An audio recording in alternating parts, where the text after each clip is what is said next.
Hello students, welcome to easy math for JEE. I am Ujjwal Kaushik, your friend. जो भी students IIT JEE की preparation कर रहे हैं उनके लिए हमारा चैनल बहुत यूजफुल है। तो बहुत सारे कमेंट्स आ रखे हैं, बहुत सारे बच्चे कंफ्यूज हैं। कमेंट्स आ रखे हैं कि भैया कैसे सही अप्रोच करें, कब से प्रीवियस ईयर स्टार्ट करें या कब से मॉक टेस्ट देना शुरू करें, रिवीजन किस तरह से करें, सही अप्रोच क्या होगी। कुछ लोग कंफ्यूज हैं कि भैया डर लग रहा है कि पेपर होगा नहीं होगा, प्रेशर फील हो रहा है। तो उन सभी क्वेश्चन को टैकल करते हुए मैं आपको एक बहुत सिंपल सॉलिड वीडियो बताने जा रहा हूँ। ठीक है, तो चलिए समझते हैं। तो सबसे पहले अभी हम मान के चलते हैं कि अभी चल रहा है हमारा सितंबर। ठीक है, तो हमारे पास टाइम है अक्टूबर नवंबर। ठीक है, दिसंबर और जनवरी तो मैं प्रॉपरली पूरी तरीके से देता हूं कि दिसंबर और जनवरी तो आपके सिर्फ और सिर्फ मॉक के होने चाहिए, कि इसमें आप मॉक टेस्ट बना रहे हैं। ठीक है, तो हमारे पास जो मेहनत करने का, रिवीजन करने का टाइम बचता है वो बचता है सितंबर एंड अक्टूबर और नवंबर। अब देखो, सितंबर का ऑलमोस्ट शुरू के 10 दिन जा चुके हैं, तो 20 दिन बचे हैं। ठीक है, तो सबसे पहली जो अप्रोच होनी चाहिए, आप अगर जब क्लास ट्वेल्थ में है तो ऑलमोस्ट आपका सिलेबस या तो फिनिश होने वाला होगा या फिर हो चुका होगा, और जो ड्रॉपर्स हैं वो तो ऑब्वियसली उनका सिलेबस कंप्लीट होगा। ठीक है, तो सबसे पहले आप शुरू कीजिए क्लास 11th अब से।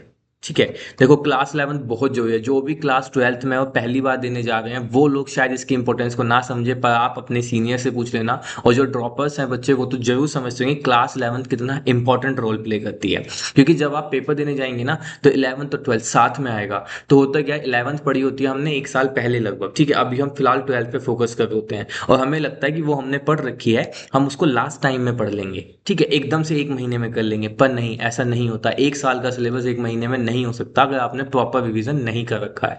तो मैं वही कहता हूँ, तो क्लास 11th में मान के चलते हैं कि हमारे पास कितने चैप्टर हैं।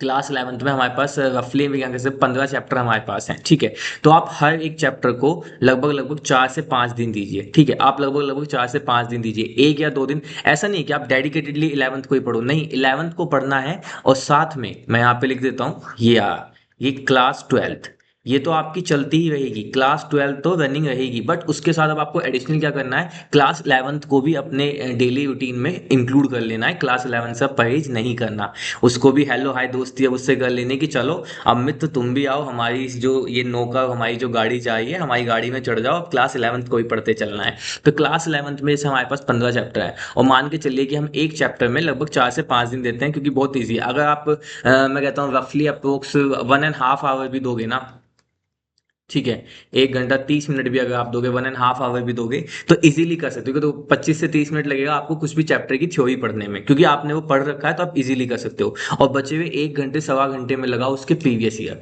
प्रीवियस ईयर बहुत ज्यादा रोल इंपॉर्टेंट प्ले करते हैं हमारे किसी भी क्वेश्चन में। जिसने भी कंपटीशन के लिए गया है, इररिस्पेक्टिव हो जेई हो, एनडीए हो, सीडीएस हो, कोई अदर जनरल कंपटीशन हो, आप जब भी उनकी कभी इंटरव्यू सुनना है या उनकी बातें सुनना या उनसे बात करोगे, तो वो हमेशा कहते हैं कि प्रीवियस ईयर हमने कंटेंट पढ़ा। मैंने खुद कंपटीशन के लिए गए, मैं भी आपको वही कहूंगा, हमने कंटेंट पढ़ा प्लस हम सीधा प्रीवियस ईयर पढ़ते हैं। अच्छा, प्रीवियस ईयर का इतना इंपॉर्टेंस होता क्यों है? क्योंकि पीवाईक्यूज जो होते हैं ना, वो आपको एग्जैक्ट फ्लेवर देते हैं आपके एग्जाम का। वो आपको एग्जैक्ट मिरर दिखाते हैं कि अच्छा ये आपकी तैयारी है, ये आपका थ्योरी का लेवल है, और प्रीवियस ईयर या तो यहाँ होगा या यहाँ होगा या यहाँ होगा। तो वो आपको बताते हैं कि आपको थ्योरी को और ज्यादा मजबूत करना है या आपकी थ्योरी सफिशिएंट है प्रीवियस ईयर को डील करने में। और देखो मॉक में तो ऐसा होता है कि अब इंस्टीट्यूट हार्ड से हार्ड बनाने में लग जाते हैं, कि जिसका ज्यादा हार्ड दिखेगा तो उतना ज्यादा अच्छा होगा। तो उस सब का कंपैरिजन, भाई किस इंस्टीट्यूट की अच्छी है किसकी बेकार है, तो इररिस्पेक्टिव हम चले जाते हैं सीधा सीधा प्रीवियस ईयर पे। प्रीवियस ईयर हमें हमेशा एग्जैक्ट फ्लेवर देता है। तो आपको हर एक चैप्टर को मान के चलते हैं कि आप लगभग लगभग 4 से 5 दिन देते हैं एक चैप्टर को, और डेली आप 1 1.5 घंटा, 1.5 से 2 घंटा मानिए। भाई तो मैं बोल रहा हूँ स्टार्टिंग आप 1.5 घंटे से, एकदम से बर्डन नहीं बढ़ाना होता। कुछ भी चीज इंक्लूड कर रहे हो तो धीरे धीरे उसे शेड्यूल में इंक्लूड करते हैं। तो 4 से 5 दिन आप पढ़ो, 1 से 1.5 घंटा डेली क्लास 11th को। उसमें आप क्या करो, पहले दिन आपका 20 25 मिनट में 30 मिनट में थ्योरी हो जाएगी, फिर रिमेनिंग 3 4 दिन उसके सारे प्रीवियस ईयर क्वेश्चन बनाओ। तो उससे आपको एग्जैक्ट आइडिया पड़ेगा, अच्छा इस क्वेश्चन पे, इस चैप्टर पे मेरी इतनी कमांड है। और इस तरह से अगर आप 4 से 5 दिन मान के चले, 15 चैप्टर है, तो लगभग 60 से 75 दिन हमको चाहिए।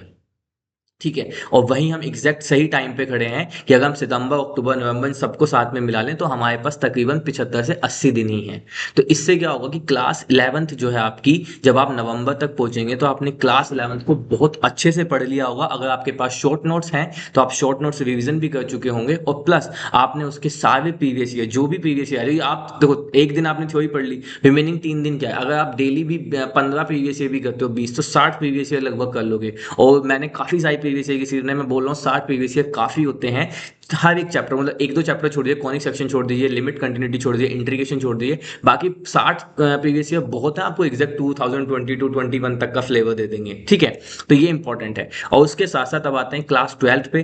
तो क्लास 12 तो आपकी चली हुई है, अगर सिलेबस खत्म हो गया तो बहुत बढ़िया, खत्म नहीं भी होने को तो आई होप जहां भी होगा लास्ट का ही पोर्शन चल रहा होगा। तो आप क्लास 12 पे भी वही सेम काम कीजिए, चैप्टर फर्स्ट पकड़िए, क्लास 12 का चैप्टर फर्स्ट लीजिए और चैप्टर फर्स्ट से सेम काम शुरू कर दीजिए। सेम आप 12th को भी अपना 1.5 घंटा जो आप दे सकते हैं, 1 घंटा जो आप दे सकते हैं, कोई बात नहीं, क्योंकि देखो डेली का आपको मैथ को लगभग 2.5-3 घंटे तो देने होंगे, क्योंकि आप जब भी देखेंगे आपकी रैंक, आपका सिलेक्शन, आपका पेपर क्लियर हुआ है नहीं, सिर्फ और सिर्फ डिसाइड करता है एक subject and that is math. ये मैथ ही डिसाइड करेगा। आप देखिएगा 25 क्वेश्चन में से जो 12, 13, 15 क्वेश्चन कराते हैं वो तो टॉपर्स में आ जाते हैं। ठीक है, तो यानी कि 50% स्कोर करना भी टफ हो जाता है। बस हम उनको टच कर सकते हैं प्रीवियस ईयर की मदद से। मैंने एक क्वेश्चन सीरीज चलाई थी बोनस क्वेश्चन करके, ठीक है, बोनस क्वेश्चन चलाई थी मैंने, आप उस सीरीज को देखना, 8-9 मिनट की वीडियो है, हर एक शिफ्ट का एनालिसिस है। तो बोनस क्वेश्चन में आपको पता चलेगा कि प्रीवियस ईयर क्वेश्चन का कितना इंपॉर्टेंट रोल होता है। अगर हमने प्रीवियस ईयर को ही बहुत अच्छे से कर लिया है तो एग्जैक्टली हम लगभग 7, 8, 8, 9 क्वेश्चन हर एक शिफ्ट में अटेम्प्ट कर सकते हैं। तो बस मैं यही कहूंगा कि 1 से 1.25 घंटा, 1 से 1.5 घंटा आप क्लास 11th को दीजिए, एक एक चैप्टर कीजिए, और क्लास 12th को भी आप 1 से 1.5 घंटा दीजिए। पहले चैप्टर शुरू कीजिए, सेम ये कीजिए, थ्योरी पढ़िए और साथ में प्रीवियस ईयर कीजिए। तो क्या होगा, जब आप नवंबर तक पहुंचेंगे तो आपने सॉलिड सारे चैप्टर की थ्योरी प्लस सबके पीवाईक्यूज कंप्लीट कर लिए होंगे। Now you are confident that I will crack the exam. उसके बाद फिर हम मॉक टेस्ट देंगे, फिर आगे की स्ट्रेटेजी मैं उसी के अकॉर्डिंग बताऊंगा। अभी के लिए आप नवंबर तक के लिए इस बात को फॉलो कीजिए। एंड सेकेंड इंपॉर्टेंट थिंग, मतलब ये मेरे को बोलना भी है और आप ऐसा बड़ा भाई मेरी सलाह मान लीजिएगा कि मतलब बहुत ज़्यादा प्रेशर में मत आइएगा। बहुत सब टीचर्स और इधर मोटिवेशन और सब लोग ऐसे प्रेशर करते हैं कि ये कर लो, वो कर लो, नींद छोड़ दो, दिवाली छोड़ दो, होली छोड़ दो, सब कुछ छोड़ दो।